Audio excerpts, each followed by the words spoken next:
अधिकाच्या महिन्यात महिलांनी तांबूल दान करावं असं तुम्ही ऐकलं असेल, पण या महिन्यात महिलांनी केलं जाणारं तांबूल दान नेमकं काय आहे? विवाहित महिला अधिक महिनाभर तांबूल दान का करतात? यामागे अखंड सौभाग्य, पापमुक्ती आणि लक्ष्मी प्राप्तीचं गूढ दडलंय का? पद्मपुराणात याबद्दल काय सांगितलंय आणि रात्री पान खाण्याशी तांबूल दानाचा संबंध कसा जोडला जातो? चला अधिक महिन्यातील तांबूल दानाची परंपरा, त्यामागचं धार्मिक महत्त्व, दानविधी आणि फलश्रुती सविस्तर जाणून घेऊया. अधिक महिना सुरू झाला की पूजा, व्रत, दानधर्म आणि धार्मिक विधींना विशेष महत्त्व दिलं जातं. पण या महिन्यात महिलांनी केलं जाणारं तांबूल दान नेमकं काय आहे? तर अधिक महिनाभर तांबूल दान दिल्यास स्त्रियांना अखंड सौभाग्य प्राप्ती होते असं म्हणतात.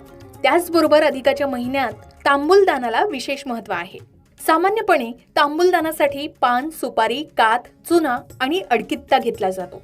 काही महिला हे सर्व साहित्य सुंदर रंगीत कापडात ठेवून ब्राह्मणाला दान देतात, तर काही जण आपल्या ऐपतीनुसार सोने, चांदी, तांबे किंवा पितळेचे पानदान किंवा पानदंड दान करतात. श्रद्धेनुसार आणि क्षमतेनुसार हे दान केलं जातं. धार्मिक मान्यतेनुसार सुपारीचे पान, त्याचा पुढचा भाग, चुना, काथ किंवा त्याची डाळ, काथ यांसारख्या गोष्टी रात्री खाणं शुभ मानले जात नाही. असं केल्यानं पाप लागतं आणि आयुष्यात दारिद्र्य येतं अशी समजूत आहे.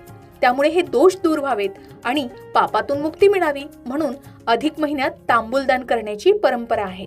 दान करताना महिला भक्तिभावाने प्रार्थना करतात की हे ब्राह्मण श्रेष्ठा, मी तुम्हाला तांबूल दान करत आहे. माझ्याकडून जाणून अजाणतेपणी झालेल्या चुका आणि पापांतून मला मुक्त कर. वेणी माधव माझ्यावर प्रसन्न होवोत आणि माझ्या कुटुंबाला सुख समृद्धी लाभो. असं मानलं जातं की अधिक महिनाभर श्रद्धेनं तांबूलदान केल्यास महिलांना अखंड सौभाग्य प्राप्त होतं. घरात सुख, शांती आणि समृद्धी टिकून राहते. यासोबतच अधिक महिन्यात अखंड दीप लावल्यास लक्ष्मीची कृपा होते असंही सांगितलं जातं. त्याचप्रमाणे अधिक महिन्यात दीपदानालाही तेवढंच महत्त्व आहे. पण हे दीपदान कसं करायचं आणि नेमकं केव्हा करावं, कधी करावं, असे प्रश्न तुम्हाला पडले असतील तर कमेंटमध्ये विचारा. या संबंधित माहितीचा वेगळा व्हिडिओ तुम्हाला आमच्या चॅनलवर पाहायला मिळेल. आता ज्याप्रमाणे अधिक महिन्यात गंगास्नान, तीर्थयात्रा, व्रत, उपवास आणि पूजा केल्यास त्याचं फळ अनेक पटींनी प्राप्त होतं, त्याचप्रमाणे अधिक महिन्यात तांबूल दान केल्याने पापांपासून मुक्ती मिळून पुण्यफळ अधिक पटींनी मिळतं अशी मान्यता आहे. त्यामुळे अधिक महिना हा केवळ अतिरिक्त महिना नसून भक्ती, दान आणि आत्मशुद्धीचा महिना मानला जातो. जसे पद्मपुराणात पुरुषोत्तम मास महात्म्य, मलमास महात्म्य या प्रकरणात अधिक मासाचं महत्त्व वर्णिलं आहे.